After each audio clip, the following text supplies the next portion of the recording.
Hi, I'm Lora Bailey. I was the Thermal Protection Systems lead from the Crew and Thermal Systems Division in the post-Columbia accident period. I was assigned to lead the effort primarily from an EVA standpoint, that is, spacewalk standpoint, for providing repair capability to either repair space shuttle tile or repair the wing leading edge and prove that we could have access to it. Hello, my name is Mike Fowler. I work in the Structural Engineering Division at the Johnson Space Center.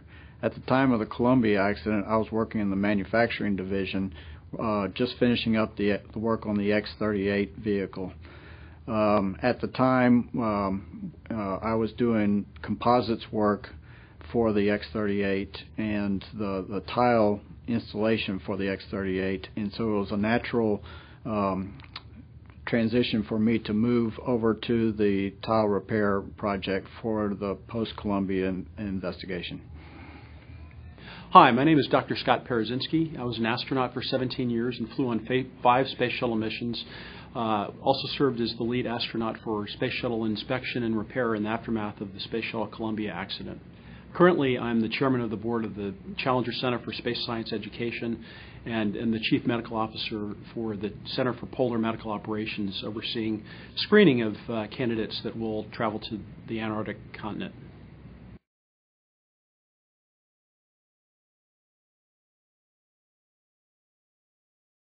The Space Shuttle Orbiter is covered on its bottom side by a thermal protection system largely of tiles, and there's on the order of magnitude 30,000 of these tiles on the bottom of the vehicle. You may recall that the bottom of the orbiter is black, and that is this coating, this sort of eggshell-ish like coating that's on the surface of those tiles. This is actually a real ArcJet article that has been through ArcJet several times, and it shows a normal or an ordinary 6x6 size shape tile. There are numerous 6x6 tiles on the vehicle, although there are other tiles which have other geometries and shapes. This one's an example of a curved one. But for the most part, the majority of the bottom of the vehicle is, by far the lion's share of it, is fairly flat. This damaged tile actually shows what a tile looks like underneath the black sort of eggshell coating. It is this loose sort of powdery surface that I had mentioned earlier that it takes the form of when it's damaged. But it's all white and very, very, very porous underneath the black coating. So this was an overlay tile repair ArcJet test article, the tile article, and this is an example of the high temperature overlay plate, which is about 40 thousandths thick and slightly flexible, made out of high temperature ceramic materials. But the idea is that you would, and this is an example of us just carving out some damage area all the way down to expose the vehicle structure. But the idea of an overlay is you first fill the damage volume with a blanket insulation, and it was already pre-cut into certain sizes and shapes of geometry. And the idea is that the crew member would stuff or fill in as much of the blanket as they could fit into the damage volume and then cover it with the cover plate and actually auger down the plate directly onto the tile surface using high temperature ceramic augers.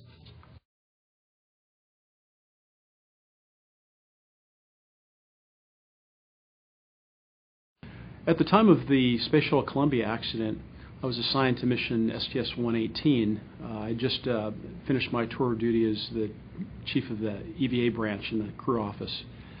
And actually I was assigned to the very next mission of the Space Shuttle Columbia. It was to be the first and probably only Columbia mission to the International Space Station.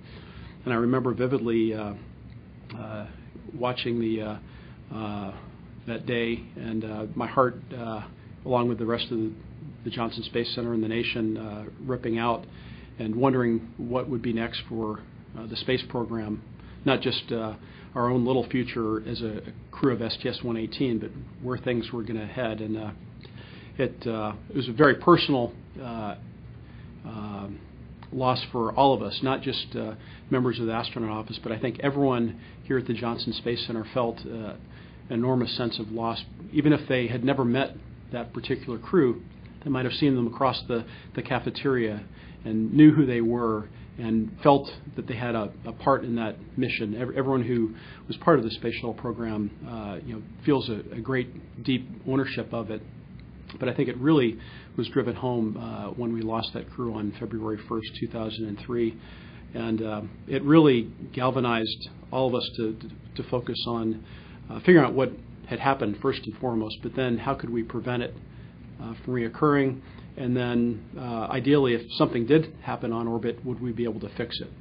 And so very quickly, since I wasn't going to be flying anytime soon, I was assigned to be the lead astronaut for EVA inspection and repair. And we really didn't know what we were doing when it all started. We had a bunch of kind of scattered meetings as teams galvanized around this topic. Obviously, there were folks from the Mission Operations Directorate, from safety and materials, engineering. Crew office was integrally involved. And we tried to organize ourselves, and I think it came together remarkably quickly. There had been a fair amount of effort even prior to STS-1 in terms of fixing tile on orbit. One of the solutions that was proposed was using an RTV rubber type solution that could be installed kind of like a caulk material into a cavity, and if assembled with the right fillers and other materials, it could withstand the fiery heats of reentry, 2,000 to 3,000 degrees of entry heating. And so that was one of the leading candidates right away. And in the months that followed, other solutions were proposed and even built to prototype, including a tile overlay system that had a lot of potential as well. On the RCC side, the reinforced carbon-carbon structure of the wings leading edge as well as the nose of the orbiter, that was a much more challenging technical problem, because it inherently is a fairly rigid, fairly strong material as opposed to the tile, which you can actually put your finger through if you set your mind to it. RCC has got a lot of structural integrity to it, but if you bang it just the right way, you can delaminate it, crack it, potentially do such damage that it could be a catastrophic failure, and you might not even know about it. Immediately after the Columbia accident, it was sort of a chaotic period, especially the first week or two after the accident.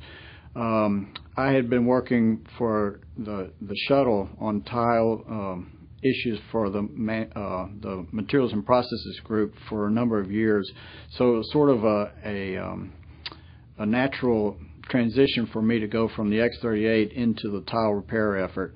So a few days after the accident, I was approached by the division chief in the Structural Engineering Division to lead the materials effort for the tile repair effort. And of course, everything at that time was geared towards getting back to another flight. And at that time, it was about the September timeframe of 2003. So we were under a lot of pressure to get things going very quickly to come up with a material and a process for repairing the tile. Back in the 1980s, a tile repair effort was studied because of the fragility of the tiles. It was recognized that the tiles were going to probably be damaged during flight, and so a tile repair material was developed that we drew upon for our tile repair effort after the Columbia accident. As a matter of fact, MA25S was the original material, and we took that original formula to start with our particular material. There were a couple of things that weren't available during the post-Columbia accident, so we changed the formula just a little bit, but for all intents and purposes, it was the same material that was studied back in the 1980s. So that gave us a leg up on being able to get started very quickly to come up with a material that would be able to repair the tiles and act as an ablator for the entry interface temperatures that were going to be seen, and hopefully protect the tiles.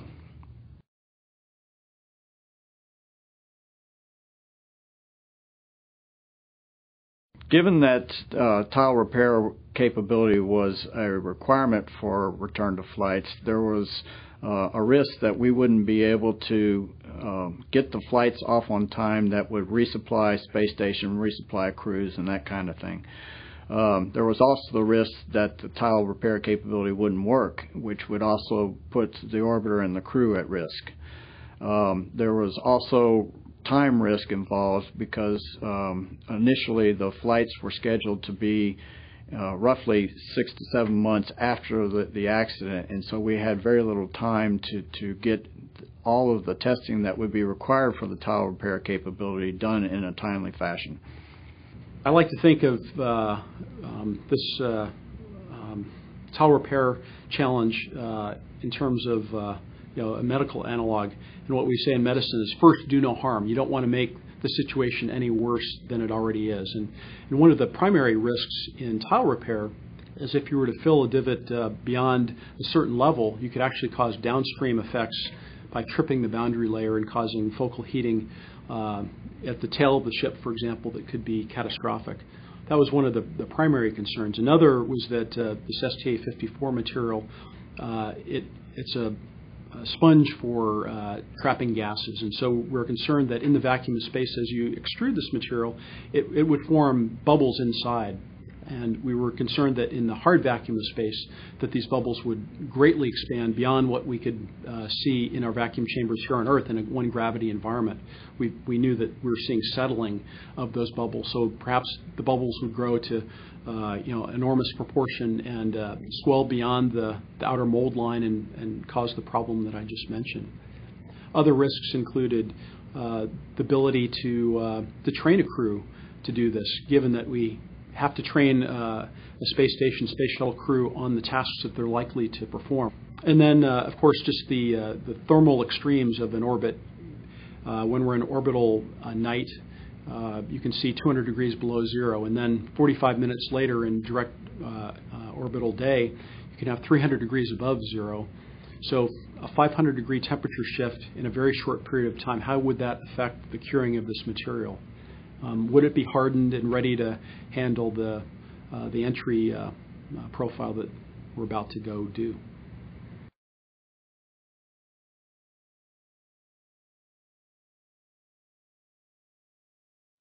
The materials community began by taking a revisit at a material that was actually looked at in the late 70s. In the late 70s, there was an effort to try to produce a tile repair capability for on orbit. And that particular material was an RTV-based material. It was a two-part mixture of materials that would cure in place and serve as an ablator. The problems, though, that there were at the time with that, which is why it was eliminated at the time, best of my knowledge, was because it was foaming. It actually was bubbling up and foaming during the mixture, or immediately following its mixture, and as a result, it wasn't producing a densified layer of material that would serve as a good, solid ablator. Originally, it was recognized that we were going to have different sizes of damage, and so for very minor damage, it was decided that we needed something that would give the tile the right emittance to be able to essentially emit off most of the heat that it was absorbing.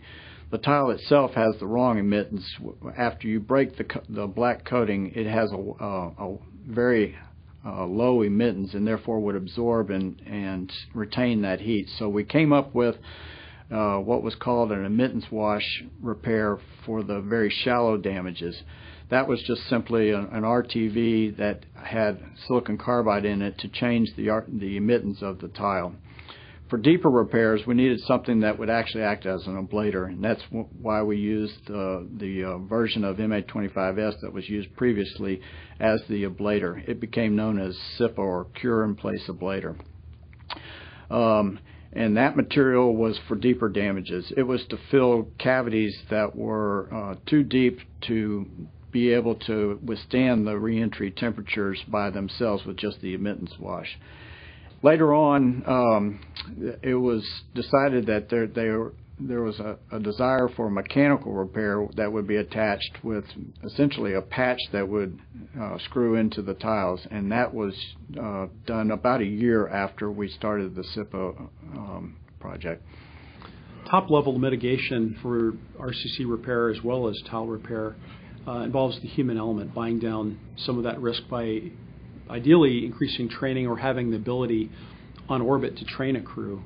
So we developed a cadre of folks who had done a number of vacuum chamber runs and developed the procedures here on Earth, and we were available to coach the crews on orbit should they ever need to do these repairs.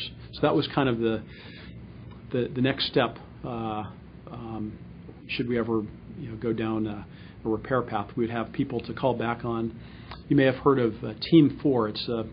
There are 3 shifts in mission control that run the day-to-day operations of a shuttle and space station mission, but there's a Team 4 that's there should any contingency arise to develop the malfunction procedures and the response to failure.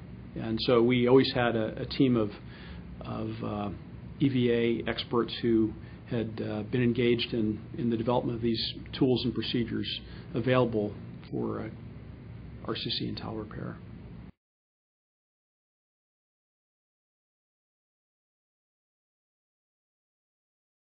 The idea was that we would sort of resurrect this material that was previously used and start taking a closer look at it, look at its pros and cons, and seeing what we could do to rectify the issues that they were having with it originally in the late 70s.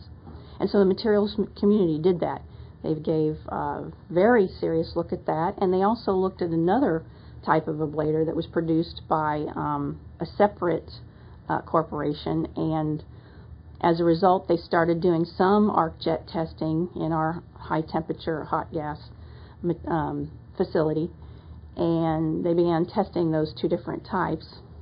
One of the things that they found was that the materials both had bubbles or voids, if you will, in the material after it had cured. And this was a concern generically because they were afraid that either the amount of material or the density of material that was provided would either ablate away too quickly, or that there would be so many bubbles or voids in the material that an alignment of those bubbles would provide a very clear and open sneak path for the hot gases to flow directly through the material down into the vehicle structure, which was the very thing that we were trying to preclude. By definition, they were looking at how can we take either one of these 2 materials and minimize the bubbling to as much a degree as possible. And at the time, they started out by defining a requirement saying we want 0 bubbles. We want 0 voids in this material. We want a fully densified material, and there was no allowance or consideration for there being any more than 0. So that was a fairly rigid requirement that we started out with. It was talked about as though it were a goal and that we were pursuing it as a goal at the time. However, that stood as a rigid goal, let's put it that way, for a very long time. Despite our best efforts going back and forth to Denver to use the robotic vacuum chamber in order to utilize or send new designs of hose gun mixer elements, we still found repeatedly that that did not arrest the bubbling problem. And essentially we knew at some level that there was something going on with this material that just promoted the evolution of volatiles, that it was going to continue bubbling, and that all of our best efforts to continue with producing these different articles, different ways of mixing different hoses and guns, were still not going to be enough to fully eliminate the bubbling. Over time, we ended up being able to use the vacuum chamber there to the materials community used it to just have that plain material sit in the chamber and see essentially what it did. And that test was conclusive to what we had already been premonitioning, and that was that the material bubbles, and it bubbles by itself, and it bubbles whether you're dispensing it, through one type of dispenser or not. And our best laid plan was to do our due diligence to dispense it as slowly as possible, and that was our part, and we did that. What would happen was during the application of the SIPA in the vacuum environment, bubbles would start forming, and without any knowledge or testing to know whether that was good or bad, we decided that we really didn't want the bubbles in the SIPA material, because we didn't know whether the plasma would eat through the material and then essentially link up all the bubbles to create a path for the plasma to reach the structure of the orbiter. So initially we spent a lot of time trying to keep bubbles out of the material by de-aerating it in a vacuum before loading it. That was the major thing that we tried to do. We tried to prevent cavitation in the hardware itself while we were extruding it, because we felt like that would also create bubbles. In the end, what we finally did was we came up with arc jet tests that showed that bubbling wasn't as bad as we originally perceived. So we decided that bubbles were going to be allowed as long as we had a good fill of the tile. We should be able to protect the tile material itself.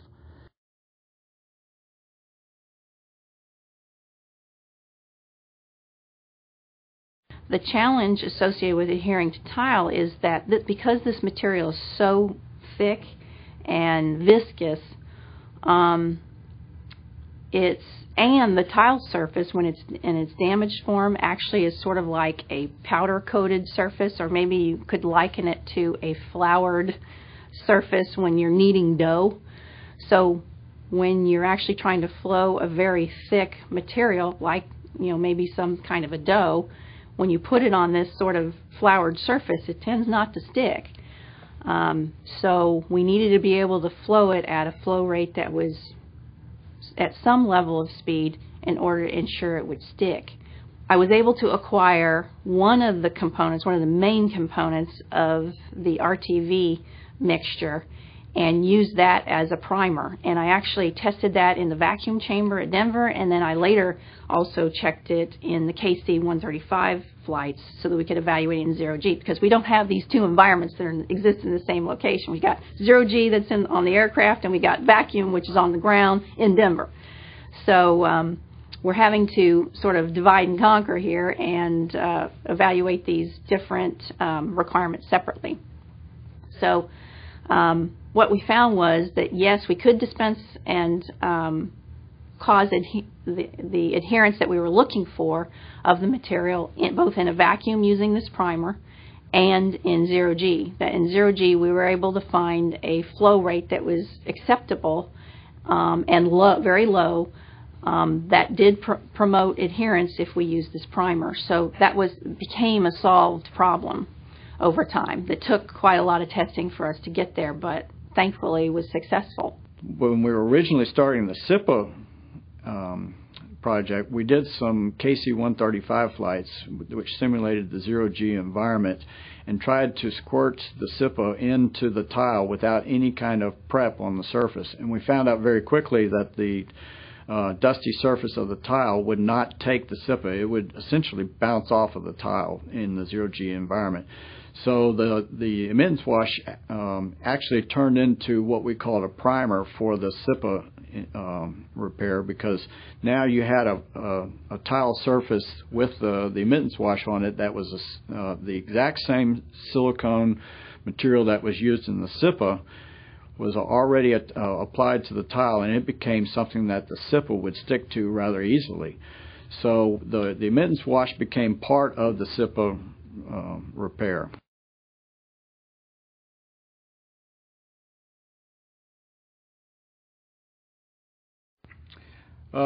Originally, especially after the KC-135 experiments that showed that the SIPO wouldn't stick to the tile very well. I had a lot of concerns that the astronauts may not be able to do a repair that would stick to the tile sufficient to be able to withstand re-entry. And so there was a lot of concern that there might be some astronauts who could do it better than others, and who would actually be certified to be able to do a repair. As we went along and we came up with the emittance wash as a primer, I got less and less concerned with that, and I really thought that this would be something that would be achievable. Through all that evolution, we developed some confidence in a material called STA54, tile repair material, that we would dispense in a tile cavity, and it was very technique dependent. This is a very challenging type of repair because if you were to fill it up to the flush level of the tile, during entry heating it would actually swell. And the problem with that is not so much at the local damage site, but downstream of the repair, you might cause additional heating that could burn through the skin of the shuttle, and it could be catastrophic. So we actually had to develop a technique to underfill the cavity to just the right amount. And so for those of us who had a lot of experience with the material, a lot of experience on spacewalks, we felt pretty confident that we could deliver a good repair. But given that crew members wouldn't have an infinite amount of time to train for this highly technique sensitive repair, it was a bit of a gamble.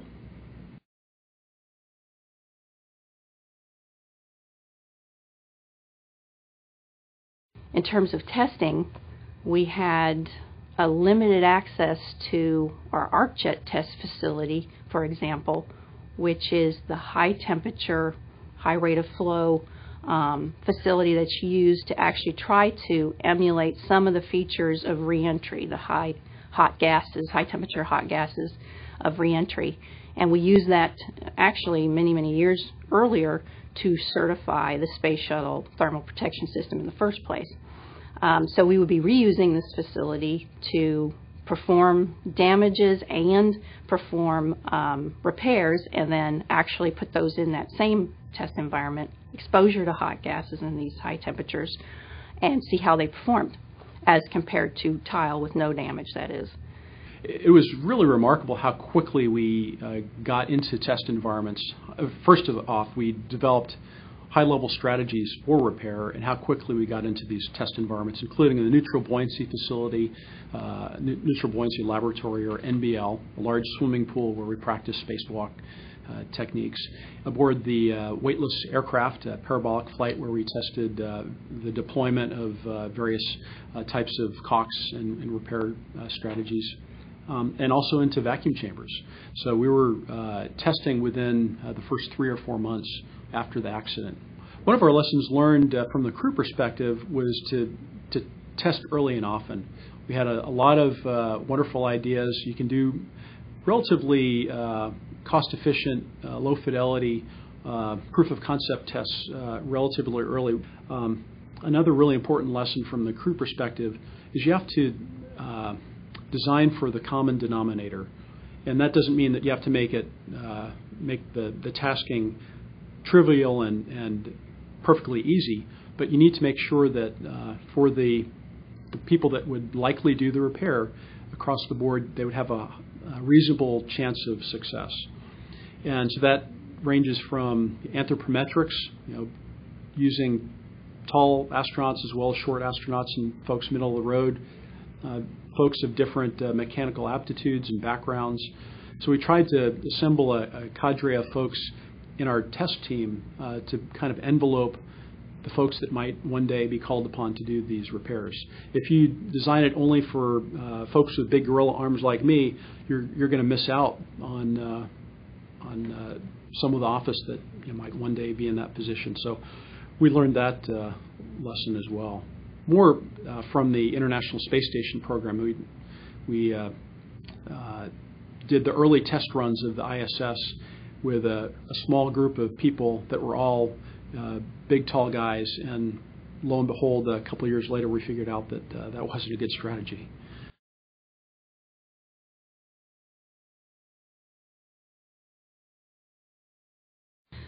So in terms of lessons learned, specifically with regarding organizational setup, the leadership in place needs to be able to integrate the whole problem in a system engineering sort of a fashion, and bring strong leadership to the table and be ready to accept risks and make decisions in so doing. Furthermore, in this very risk-sensitive environment, you're going to have to make some bold decisions potentially, but that is a necessary element that's very real and needed for any team. In our situation, we found ourselves in such a risk-sensitive environment that there was more of a leadership that was provided that was more like this facilitator that I was talking about. The idea of a facilitator, a listener, perhaps a coordinator, a community organizer. I don't know how else to verbalize that, more than providing steering, okay? And so that was an issue, that was a problem, that was problematic, and it was inherently problematic, and it affected us greatly because we didn't end up being able to make some design selections and choices along the way that would have otherwise readily been done, and we would have moved on to the next thing. Instead, we were sort of stuck, let's put it that way, for a very long period of time. There were a number of us, including myself, who fought back on these requirements all throughout the project.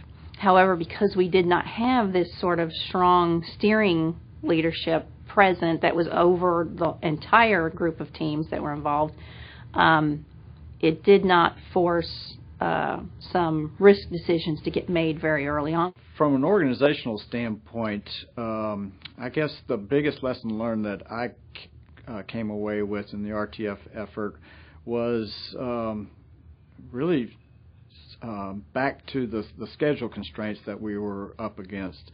You know, if I could have changed anything, it would have been that somebody stepping up and saying, hey, this is not a reasonable schedule. We're going to step back and we're going to put less time constraints on getting the work done so that we can come up with a good technical solution to the problem. From another perspective, my own personal lesson learned was, I know we at NASA have a tendency to try and get things done within our organizations and not reaching out to the rest of the NASA organizations around the country. But I was forced, just based on resources, to really reach out to people at Langley and to Glenn Research Center, and I was able to use those resources to get some work done that would not have been able to do within my own organization. So I made a lot of contacts across the country and at the other organizations, and I thought that was a big help for the whole effort. We were very fortunate to have really well integrated teams through the TPS repair effort. We had obviously mission operations, engineering, safety, but we also had the hardcore science teams, material scientists at Langley and Marshall and elsewhere, who were down and in and proposing new materials to meet these challenging requirements. We had, thankfully, in the astronaut corps as well, folks who had been aerodynamicists and material scientists and failure analysts in prior lives. So we're able to engage on a number of different levels. And certainly we were not the material scientists experts that did the down and in work, but we were able to understand and speak some of their language and then also share with them operational principles that would have to be levied upon use of these materials.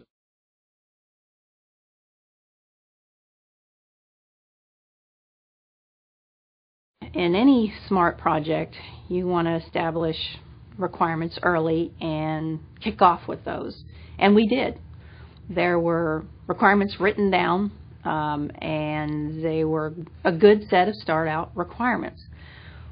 The problem in that evolved was that those requirements were, there were some requirements, such as the no bubbling requirement, that were not evolved over time. That you would expect that you start out with a set of requirements, and that as you become smarter and as you test and learn things, that you start modifying your requirements and you're tweaking them to accommodate a design that makes the most sense and is following the path of wise risk acceptance, if you will.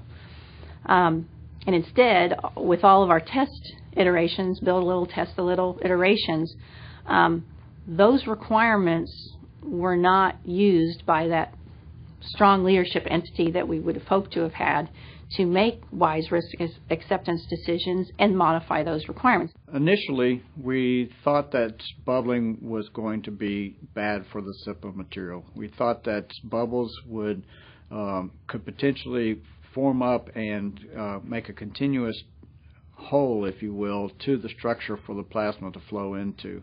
Not knowing any better, we decided that bubbling was something we didn't want to be allowed for the SIPA material. We didn't have any testing that would show that it was either good or bad. And so we spent quite some time trying to figure out how we were going to create a test specimen that would simulate what we would see on orbit. We had seen plenty of dispenses of the SIPA material in a vacuum that created bubbles, but what happened in the 1G environment of the Earth was those bubbles tended to rise to the top. And so we had specimens where we had bubbles at the top, but absolutely no bubbling at the bottom. And so we didn't have any test articles that were representative of the 0G environment. So we finally came up with a way of building specimens that would have bubbling throughout the material, which is what we would expect on orbit, by making very thin specimens of the SIPA material and then cutting them and stacking them and bonding them together so that it looked more like the material that we expected on orbit. When we tested those specimens in the ArcJet, we discovered that the bubbles did not link up, that the material just charred and did not go away like we thought or were afraid that it might do. And so we relaxed the requirement for bubbling based on the testing that we actually got done in the ArcJet.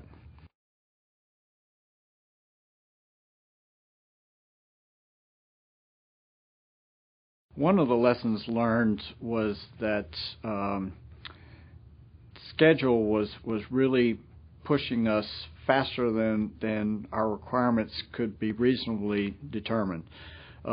Initially, there was a test that was done at Southwest Research where they shot roughly a suitcase-sized piece of foam at a piece of aluminum because there was no tile specimens available. And that piece of aluminum, when the foam hit the aluminum, it basically slid along the aluminum and gave us the impression that the foam would create a very large piece of damage if it ever struck the tile. As a result, we had a 300 cubic inch requirement based on that initial test. A few months later, after the hardware had already been designed and was already in production so that we could meet the schedule of the 6-month turnaround on return to flight, we've determined that a piece of foam hitting tile would not cause that much damage. Even though the initial damage looked like it was very large, it basically bounced off the tile.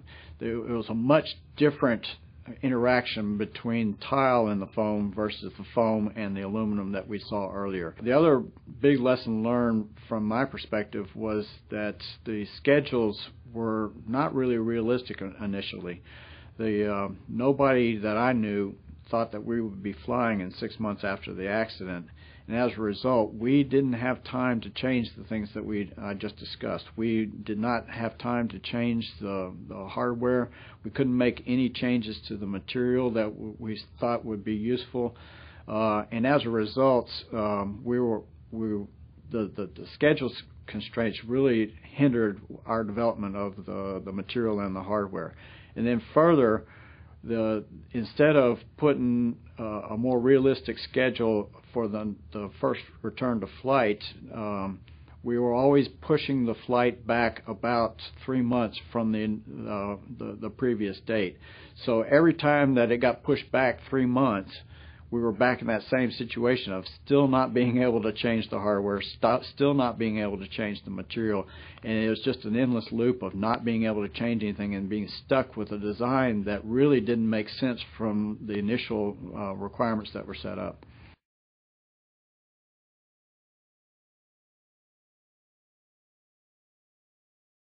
Another lesson we learned was in the area of parallel paths. As a project manager, I typically always have at least 3 parallel paths in mind. That is, I have a primary path, so that's plan A, and not only do I always have plan B in my hip pocket, but I have a plan C, because I want to at least have 2 layers of redundancies of places to go to in the event that I have a failure with plan A. And that's just how I do business, and I believe that's the right way to do business, is to have at least 2 backup plans. At least if I couldn't show that we were able to dispense at a fast enough rate that would promote actual adherence to tile, that I would have a primer potentially that was able to help, and that if I didn't have that, then I would have a whole other repair capability that didn't even involve these requirements at all. So it was eliminating the requirements by going down the 3rd leg. So that became critical in our solution base, because what in fact happened was the KC-135 tests show that, you can't really dispense at very slow flow rates like you'd like to, like you'd hope to eliminate bubbling and enforce an adherence to tile. Therefore, the priming agent that we started using, which ended up ultimately being successful, became a very necessary part of the solution path. But we also ended up with a whole other repair option that was highly successful and flew as well. So it became a sort of a great set of parallel paths.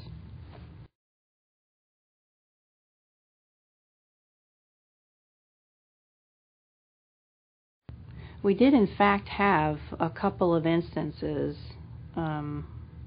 over the course of a number of space shuttle missions where there was a genuine concern about a couple of different tile damages over time. And what we did as a team was we were set up to participate in all the tile damage discussions and the sort of risk assessments and all that going on with them. And we were well coordinated with all the folks who were physically doing the thermal analysis and overall damage analysis on the vehicle to assess whether or not it was acceptable as is for reentry conditions. In the meantime, we essentially ran parallel path efforts. While the analysis team was evaluating and conducting analysis on whether or not that damage was acceptable to return as is through a reentry, we were separately already initiating efforts to show how we would repair it. That way we would be ready with the answer in hand to show the crew and to bring forward to the program in an MMT scenario and demonstrate what we thought was the right solution for that particular damage. So, for example, for an overlay repair, literally we got a full-scale photograph of the damage with geometry data, depth, volume kind of data. We laid out a full-scale photograph on a large table, and we would set up and lay out using actual equipment that we had, ground equipment, which was a duplicate of the flight articles. We would lay it up and situationally set up how we would do a repair, and we would go through different iterations of repair and select 1 or 2 of the best concepts for the setups and record all of the information associated with that and put together a full set of presentation package material that would demonstrate how to repair that given damage for that particular area on the vehicle using this given setup. And so already in the background we would already have sort of in our hip pocket the way to repair tile damage. We would do analytical predictions of what the aerothermodynamic conditions were for a reentry of that damaged location and compare that to previous tests and or analysis we had already conducted on our repair capability. So we were literally trying to compare what is this damage like, and based on where it is on the vehicle and its size, compared to what we had already tested in an ArcJet scenario and or had analysis to show we had capability for repairing. Okay, so we were trying to compare those two things. In addition, we also had tile repair samples, or actually tile damage samples, that we would build up in the machine shop, physical tiles that were populated on a sheet of aluminum. You would actually build up a small tile damage sample that would duplicate the damage that we were getting photography of and imagery of on orbit, and we would real-time produce a mock-up of that in real, no kidding, tile. And we had tile damage that had already been prepped almost in smaller articles, so that we could actually run ArcJet tests real time during a mission of an actual damage that had been machined into a given shape, and run those in ArcJet. And in fact, we did do that, where we took an actual tile damage and put it in ArcJet and compared that ArcJet test result to our analytical predictions. And that was in fact what was used to show in one particular case that we were good to go for reentry with the damage as is and no repair. We were in fact never required to repair tile through as much as we had been prepared to do it, we were never required ever to repair tile or any wing leading edge damages. They were always shown either by analysis or in some level of testing through ArcJet that they were acceptable to reenter as is. The one time we did run real-time ArcJet tests to try to exonerate the damage, it actually backfired because the folks machined the damage into the tile and they ran the ArcJet on it, but the environment that they ran was so severe because you can't precisely emulate the flight conditions in ArcJet. And in fact, we showed that it was an overtest scenario, so we had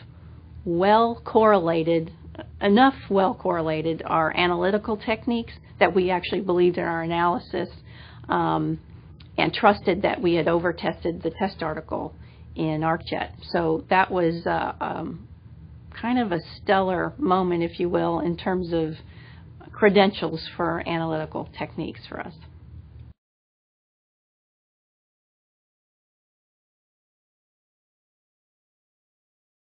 One of my lessons learned was that at that time, the CABE report came out and said that we weren't listening to minority opinions enough. And as a result, we sort of went overboard in listening to everybody. As a result, we ended up spending a lot of time answering and testing and doing things that, in my opinion, weren't necessarily needed. And so my lesson learned from that is that while it is, you should be listening to all of the minority opinions, you should also respect the experts' opinions on what is and isn't a valid concern. So I think that it's good to listen to other people. It's good to listen to there's nuggets of information or questions that are asked that are good that no one had thought about, but there are also times that there are things that should not be pursued as vigorously or spend as much time trying to pursue. What we do by definition is very safety sensitive and safety oriented. Being a part of manned space, particularly in spacewalk, we are very sensitive to safety and crew safety and vehicle safety. In this environment, following a major accident as we were, the sensitivity to risk was even more heightened. I would say that our sensitivity to risk had, in some ways, actually hamstrung us from being able to proceed in a more aggressive approach or at a more aggressive rate, schedule-wise, than we might otherwise have been able to do. because we were operating in this environment where we wanted to make sure that everyone who had an input got to have their input and that we addressed every input. And so it was a little bit where the pendulum swung to the one side, and it was so far over that you were nearly at an impasse to some degree.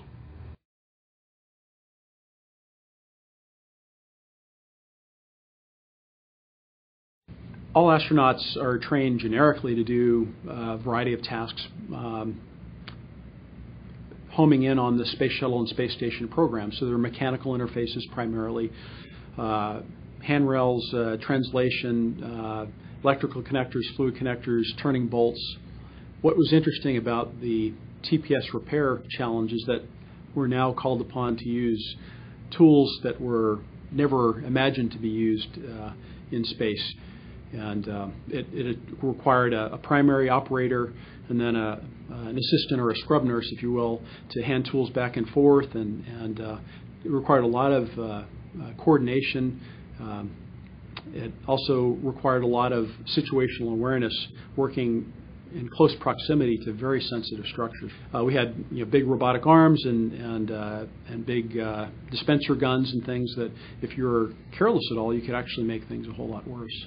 One of the lessons learned for going forward in spacewalking is if you can make the interfaces as common as possible, familiar to your workshop at home, the more bells and whistles that you try and design in, the more failure modes that you have, and potential for misuse as well. So I think the more you can make things common user interface, the better. And also to get crew input early and often, I think really helps buy down the risk of tools not being operable in that environment. One of the big concerns initially, especially on my part, was that we had different skill sets from the crew office as far as being able to squirt SIPA into the tile in an effective manner. Basically, the astronauts got about a 2 to 4 hour course or training, some training on the ground on how to do this, and there was a video that was produced for them. But there wasn't, what I would say is a high level of training for each of the astronauts for each flight. So that was something that we really worked hard to make sure that it was as simple as it possibly could be. And I think the emittance wash really simplified the whole operation, which made it easier. Given that, they still probably could have used more training.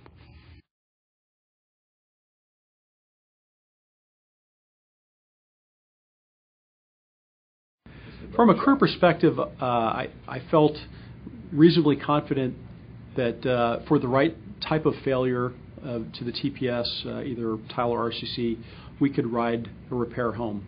But there were certain very obvious limitations to both strategies. Depending on the location of the damage, if it was over a very critical part of the belly of the orbiter where there's very thin tile, you didn't have much margin. Over the external tank doors is one very critical area, for an example, and the gear doors being another. RCC, we just had very limited capability, quite honestly, to repair the wing's leading edge. If you were to think back to what happened to the Space Shuttle Columbia, so on the plus side, we had the ability to go to safe haven aboard the International Space Station, which means that we had the ability to keep the crew on board to either fly them home on a subsequent shuttle flight or to get them down over many months on subsequent Soyuz flights. So it's not an ideal solution, but it was the ace in the pocket, if you will. I kind of think that if we ever ended up in a serious damage condition, we might want to consider just bringing back a skeleton crew, maybe the commander and pilot and flight engineer, and allow the others to ride it out aboard the International Space Station. It would be less of a drain on the resources up there as well. That was never philosophically agreed to, of course. It was a kind of a tough decision. Do you believe in the repair enough to fly the entire crew back, or don't you? And so that was a debate that we never really got into, and thankfully we never had to.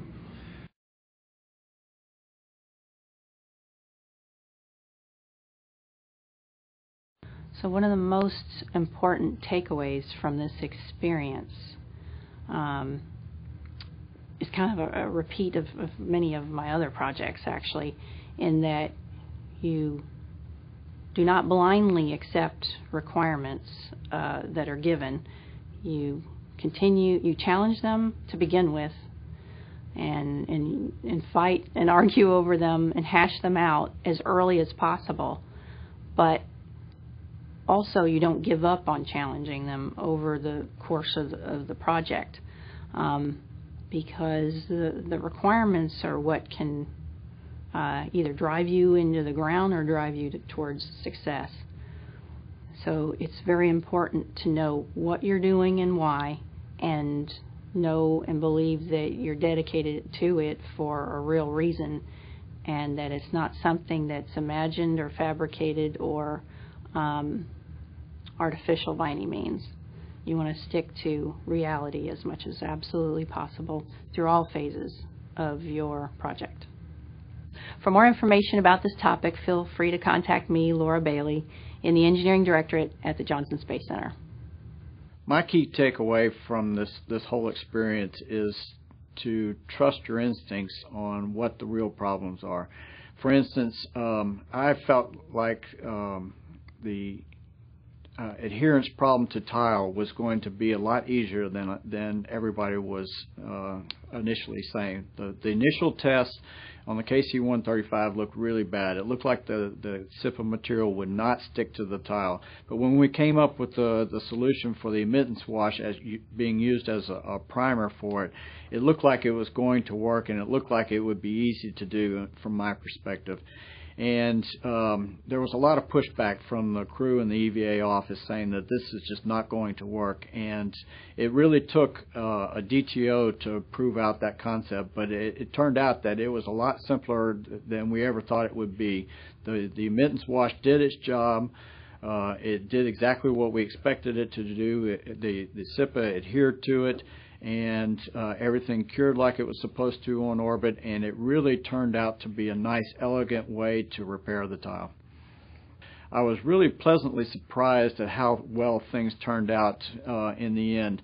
When we finally got our DTO on STS-123, everything really went about as smoothly as it could have gone, and our test results from the material that we brought back down pretty much proved out everything that we hoped it would prove out in the end. So, from a standpoint of the SIPA, whole SIPA project, I think it was a very big success.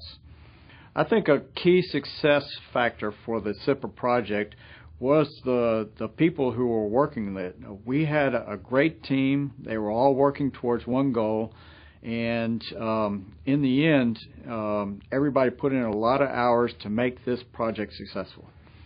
For more information about the tile repair effort on the post-Columbia accident, or more information on this KBR, I can be reached at the Structural Engineering Division at the Johnson Space Center. There are two major lessons learned that I'd like to share with future generations of space explorers, engineers, astronauts, whoever they might be. One is it's really, I think, good judgment, good principle to have the crew compartment above any debris sources on ascent. We reviewed those shuttle ascent tapes over and over and over again, and it takes your breath away every time you see that little puff of smoke and you know what was actually happening then. So to have the crew compartment out of harm's way for the ascent trajectory, to me, is a fundamental design driver. And then secondly, I would suggest that as we venture out beyond Earth orbit, if we go back to the moon, onto Mars, places even beyond, perhaps even Europa, you really need to have the capacity within your crew and within the infrastructure that you take with you, the tools to fashion a repair that you've never ever thought of before. And I hearken back to my STS-120 solar array work, where brilliant engineers on the ground dumped everything that we had aboard the shuttle station complex out on the table and said, what can we fashion a repair out of using the stuff that they have aboard the station? If we didn't have 12 gauge wire stock and aluminum shim stock and all these other things to pick and choose from, we would have been out of luck. This is a really an on-the-fly type of a repair. We had folks that you had the ability to follow the repair solution that had been uplinked from the ground, and then we had the capacity using the OBSS inspection boom to get an astronaut out to do the solar array repair. We can't imagine what might happen to a habitat on Mars or to an asteroid approaching vehicle. You just have to have a good toolkit to draw upon, and ideally a crew that is resourceful, because I think in terms of going to Mars with the time latencies that are going to be involved, the crews are going to have to be much more autonomous, not only in EVA but in terms of medical care, in terms of IT, computer repair, and all the other things that might befall a crew out there. So if you have any additional questions on anything that I've discussed here today, feel free to reach out to me through my website. It's www.parazynski.com, Parazynski.